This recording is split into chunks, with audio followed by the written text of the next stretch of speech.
Assalamu alaikum wa rahmatullahi wa barakatuh. Vous suivez le journal de ce 20 Chaban 1443 Hijr, mercredi 23 mars 2022. Merci de vous informer sur la télévision Al-Bayan. Voici les principaux titres. Tournée du président du COSIM au centre de la Côte d'Ivoire, le Cheikh Aïma Ousmane Diakité a bouclé l'étape de la région du Béké par une grande rencontre ce mercredi à Bouaké. Mardi, la localité de Botro a marqué la troisième étape de cette tournée. Le compte-rendu de nos envoyés spéciaux dans quelques instants. Le sous-comité de la section AMC de Yopougon a consacré la journée du dimanche dernier à la femme. Une tribune pour exhorter les jeunes filles au leadership et à l'appropriation des valeurs islamiques. Et hors de nos frontières, on va dire juste à côté de nous, 16 soldats maliens ont été tués lundi dans le centre et l'est du pays dans deux attaques distinctes imputées aux terroristes selon un nouveau bilan de l'armée publié dans la nuit du mardi à mercredi. Mesdames et messieurs, bienvenue au journal. Démarrons par l'opération Tempête Verte. Mardi dernier, le Cheikh Aïma Ousmane Diakité donnait le ton de l'opération Tempête Verte prévue pour le mois de Ramadan. Son appel a été attendu et de nombreux imams appellent la communauté à emboîter le pas. C'est le cas du président de la section COSIM à Bobo, le Cheikh Moussa Diabaté, qui a décidé à son tour de lancer un appel à la mobilisation de la communauté nationale. On l'écoute. Nous avons commencé la télévision. On a vu vraiment la télévision a besoin des matériels que nous n'avons pas. Ça fait honte. On a déjà commencé la télévision. Qu'il y a un problème matériel qui va nous empêcher d'aller en avance, ça fait vraiment honte. Donc ils sont venus nous contacter aujourd'hui. Donc on s'adresse à toute la communauté de musulmans en Côte d'Ivoire. Et hier, de nous aider à trouver 170 millions d'ici fin de Ramadan. Et avec l'accord de Dieu, Inch'Allah, cela va se réaliser. C'est ce message qu'on veut adresser à tout le monde, de nous aider, d'aider l'islam. Quand tu vas mourir, là, tu vas rester milliards derrière toi ici. Là. C'est fini pour toi. Hein. Tes enfants qui vont faire sacrifice, c'est Dieu qui va les recommencer. Toi, tu n'as rien à voir dedans. Donc, faisons tous des aider à voir ce montant-là. Inch'Allah, c'est ce message qu'on veut adresser à vous. Donc, je m'engage à cause de Dieu et son prophète pour réaliser ce que Radio-Télévision veut en Côte d'Ivoire. Et Inch'Allah. Rappelons que l'opération démarre, Inch'Allah, le premier vendredi du mois de Ramadan. Et l'objectif, comme l'a dit le Cheikh Moussa Diabaté, mobiliser la somme de 170 millions pour la construction de studios télé modulables et équipés. Ouvrons à présent le chapitre sur la tournée du guide de la communauté musulmane nationale à l'intérieur du pays. Troisième étape de la visite du Cheikh Aïma Ousmane Diakité dans le district de la vallée du Banama. Le président du COSIM s'est rendu dans la matinée à Botro, localité située à 33 km à l'ouest de Bouaké. Le guide suprême de la communauté musulmane nationale a parlé de paix, de l'impact des réseaux sociaux et de la question de l'hygiène. Des explications de nos envoyés spéciaux, Kanate Kassoum, Isaac Souna Kone, Yankine Sedou et Sissé Abdoulaye. La visite du guide de la communauté musulmane à Botro a été minutieusement préparée par le comité local d'organisation. Mobilisation de taille, décor des grands jours pour accueillir celui qu'ils apercevaient jusqu'ici à la télévision. Le message du président du COSIM sera un remède préventif au conflit selon les autorités locales. Et présentement, nous vivons en bonne harmonie, en bonne symbiose. Nous n'avons pas de problème avec nos frères ici. Botro en avait besoin. Il n'y a pas eu d'affrontement ethnique ou politique à Botro. Tout se passe bien entre nous et nos parents baoulés. Dans le département de Botro, nous vivons ensemble. Ce sont nos tuteurs, nos grands-parents sont venus les trouver et nous ont donné de la place. Et le message de votre premier responsable, il va le délivrer tout à l'heure, va dans ce sens-là. Pour que vraiment la vie soit bonne, que chacun soit heureux sur ce temps que Dieu lui donne sur cette terre. À son tour de parole au pupitre, le Cheikh Aïma Ousmane Diakité a évoqué la nécessité pour les populations de Botro de maintenir ce climat de paix dont il s'est réjoui, avant d'évoquer les phénomènes des réseaux sociaux avec leur lot de rumeurs. Parce que ce qui s'est passé comme violence dans le pays ici, c'est aussi la manipulation des réseaux sociaux. On va dire à un groupe qu'il y a ceux-là, ils sont prêts, ils vont vous attaquer à minuit. On vous dit ça. Et on va dire aux autres, ceux-là, c'est à 1 h du matin, ils vont vous attaquer. Donc chacun s'apprête à cause des rumeurs. Mais l'islam condamne les rumeurs. Alors faisons attention aux rumeurs. Les rumeurs peuvent nous attirer dans la violence. Et la violence, c'est contre notre intérêt. En début d'après-midi, le guide de la communauté musulmane nationale, Cheikh Aïma Ousmane Diakité, a poursuivi sa tournée dans le Maraba, à plus de 60 km à l'ouest de Bouaké. Après l'étape de Botro, le Cheikh Aïma Ousmane Diakité s'est rendu à Marabadiassa, localité située à 65 km de Bouaké. Dans cette ville, il a axé son message sur plusieurs points, notamment celui de l'éducation. Nos envoyés spéciaux, Kanate Kassoum et Isaac Sounakone, Yankine Sedou et Sissé Abdoulaye l'ont suivi. Leur compte rendu. Marabadiassa est un chef-lieu de sous-préfecture où la quiétude est de mise. Un climat de paix dont se réjouissent les autorités imamales, chefferies et l'administration locale. Nos populations sont ici, toutes confessions religieuses confondues, toute ethnie confondue, toute origine confondue, toute classe sociale confondue, mais pour vous écouter et recevoir votre message de paix et de vivre ensemble. Marabadiassa, c'est une cité maléquée dans la région du Bégué, qui fait la limite avec la région du Béri et une autre limite avec la région du Amor. Donc nous sommes un carrefour entre un village situé dans un carrefour entre ces trois régions. Terre musulmane, Marabadiassa est considérée comme la 3e ville universitaire islamique de Côte d'Ivoire au regard de son histoire, chose qu'a reconnu le Cheikh Aïma Ousmane Diakité.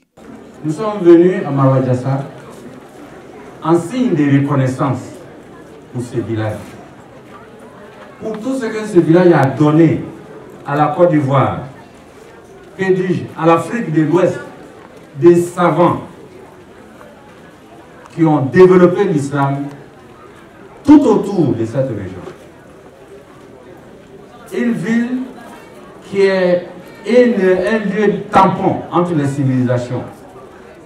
Nous sommes venus saluer la mémoire de nos maîtres. Il a invité les Diassaraka à adopter et vulgariser le système des écoles confessionnelles islamiques afin de faciliter l'intégration socio-professionnelle des enfants. Si la communauté musulmane prévoit faire des écoles, qu'ils tiennent compte du programme gouvernemental, les enseignements que reçoivent tous les enfants de la Côte d'Ivoire, que ces mêmes enseignements soient transmis à nos enfants. Ils feront les examens nationaux au même titre que les autres enfants. Après cela, nous les enseignerons également les connaissances de notre religion. En ce sens, si nos enfants finissent les études, ils peuvent être des médecins, exercer dans les hôpitaux et en même temps prêcher le sermon dans nos mosquées. Nos enfants peuvent aussi être des préfets, mener à bien leur mission et s'ils se retrouvent à la mosquée, ils peuvent être des imams. Ils peuvent aussi être demain des pilotes, nous amener à la Mecque et assumer sans souci le rôle d'imam. La visite du Cheikh Aïma Ousmane Diakité à Marabadiassa est l'avant-dernière étape de la région de Béké. Ajoutons qu'aujourd'hui, le Cheikh Aïma a clôturé l'étape de la région de Béké. Il a animé une grande rencontre à Bouaké. Demain, il sera à Satama Sokoro pour la suite de sa tournée. À suivre toutes ces étapes sur nos plateformes digitales et sur albayan.info. Retour à Abidjan et parlons à présent de la cérémonie d'inauguration de la mosquée Aboubakar Siddiq Diabaté de la commune de Yopougon, sous-quartier à Diopodoumé, kilomètre 17, qui a eu lieu le vendredi dernier en présence de plusieurs personnalités, nous dit Traoré Baseko et Ahmed Bakayoko. La quantité de fidèles et la ferveur du moment en dit long sur le caractère hautement symbolique de cette cérémonie inaugurale. La qualité des invités en est également une. Le ministre de l'Enseignement supérieur et de la Recherche scientifique, Adama Diawara, par ailleurs parrain de la cérémonie, a salué l'aspect utilitaire de cette œuvre pour les habitants de ce quartier. J'ai demandé aux fidèles de la nouvelle mosquée de prier pour la Côte d'Ivoire, à la fin de chacune de leurs prières quotidiennes, donc de prier pour la Côte d'Ivoire, pour la paix, la stabilité, l'union, la fraternité, la solidarité dans notre beau pays. La chefferie traditionnelle d'Adio Podoumé y est allée de son geste, tout en félicitant l'imam Diabaté Brahima pour ses œuvres allant dans le sens de la bonne cohabitation entre les diverses communautés. Nous sommes là pour l'inauguration d'une mosquée et l'intronisation du frère Diabaté, imam. Vous savez, c'est dans notre cité, il est tout à fait normal que nous soyons là. Et c'est pour ça qu'on a honoré notre présence. Après la prière, nous avons tendu notre micro à l'imam Diabaté Ibrahima, désigné par ses pairs pour diriger la communauté de ce quartier.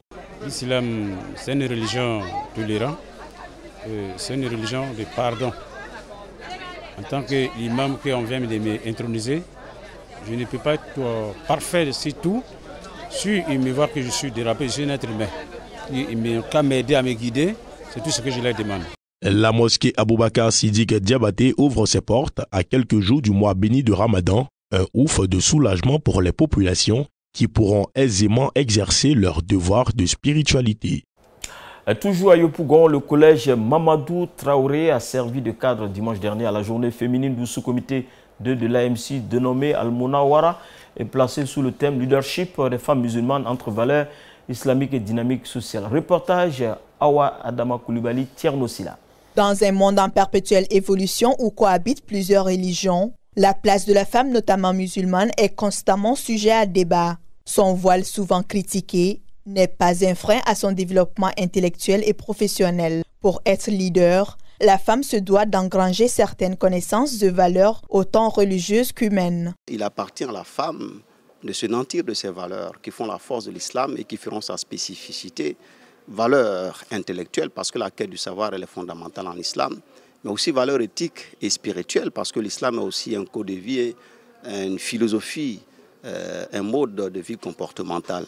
Il lui suffira de s'imprégner, de s'inspirer de ces valeurs pour avoir les armes requises pour s'insérer dans le tissu socio-professionnel. L'organisation de cette journée féminine est une manière pour les initiateurs de contribuer à la formation ainsi qu'à l'épanouissement des jeunes filles musulmanes. Dans un cadre sain, nous avons bien voulu organiser cette activité pour déjà la formation de nos sœurs sur le volet leadership, formation et spirituelle. Pour les participantes, les séances d'échange ont été très instructives. On retient de notre conférencier qu'il faut être digne, il faut être une femme digne, que la femme musulmane doit rester elle-même, qu'elle doit travailler, que la femme musulmane doit être une femme musulmane également qui se distingue par sa spiritualité. Avec cette première réussite, les organisateurs n'entendent pas s'arrêter en si bon chemin et prévoient d'autres éditions à l'avenir. Toute autre chose, dans cette édition, le syndicat national des chauffeurs de VTC de Côte d'Ivoire a procédé récemment à Treichville à une signature de convention de partenariat avec une maison d'assurance. Ceci dans le but d'améliorer les conditions de vie de ses adhérents. Le reportage de Yo Aminata est commenté par Yacoub Kone. À travers cette signature de partenariat, les chauffeurs de VTC bénéficieront désormais des meilleurs traitements dans le cadre de l'assurance maladie. Cela afin qu'ils n'aient plus de difficultés pour leurs soins de santé et ceux des membres de leur famille. Combien de conducteurs n'ont pas été invalides, perte de revenus ou même perdu la vie par manque de moyens pour se soigner? Ainsi, avec la carte d'assuré, le conducteur pourra se rendre dans un des centres médicaux de son réseau de soins pour bénéficier des soins et ne payer que son reste à charge ou ticket modérateur. À cet effet, le syndicat rassure les populations des mesures prises pour le bon fonctionnement du transport urbain abidjanais. Également, au titre des réformes, la mise en place d'applications permettant d'avoir des informations liées aux chauffeurs et aux véhicules de transport en commun. Nous voulons, à travers cette convention, permettre à nos chauffeurs de VTC de bénéficier des meilleurs traitements dans le cadre de l'assurance maladie pour qu'ils n'aient plus de soucis pour leurs soins de santé et ceux des membres de leur famille. Fondé en 2018, le syndicat national des chauffeurs de VTC de Côte d'Ivoire compte 12 membres actifs en son sein avec 6439 chauffeurs enrôlés et identifiés qui auront bientôt des cartes professionnelles. Dernier élément de ce journal, c'est l'actualité africaine avec nos confrères de la VOA. En Ouganda, 3 employés gouvernementaux, dont un des principaux géologues du pays, et 2 militaires ont été tués par des hommes armés dans la région riche en minerais de Karamoja. Le commandant de l'armée de terre et fils du président Yoweri Museveni, le général Muhoozi Kainerugaba, a promis des représailles. Au Mali, 16 soldats ont été tués lundi dans le centre et l'est du pays dans 2 attaques distinctes imputées aux djihadistes, selon un nouveau bilan de l'armée publié dans la nuit de mardi à mercredi. L'armée a indiqué avoir neutralisé 37 terroristes. L'une des attaques a été revendiquée par l'organisation État islamique. 11 soldats burkinabés ont été tués dimanche lorsque leur véhicule a roulé sur un engin explosif improvisé, IED, dans l'est du pays, près des frontières du Ghana et du Togo, a indiqué l'armée mardi soir. Les unités ont neutralisé au moins 36 terroristes par des interventions terrestres et aériennes dans le cadre de la sécurisation du territoire, affirme un communiqué militaire. Après Bamako-Ouaga, retour ici à Abidjan, c'est la fin de ce journal réalisé par Hassan Metogra Traoré. Merci de l'avoir suivi. L'info se poursuit 24 h sur 24 sur les plateformes numériques Facebook, Twitter, YouTube et notre site info albayan.info. N'oubliez pas, nous sommes à moins de 10 jours du mois de Ramadan. Wa akhir da'wana, alhamdulillahi rabbil alamin.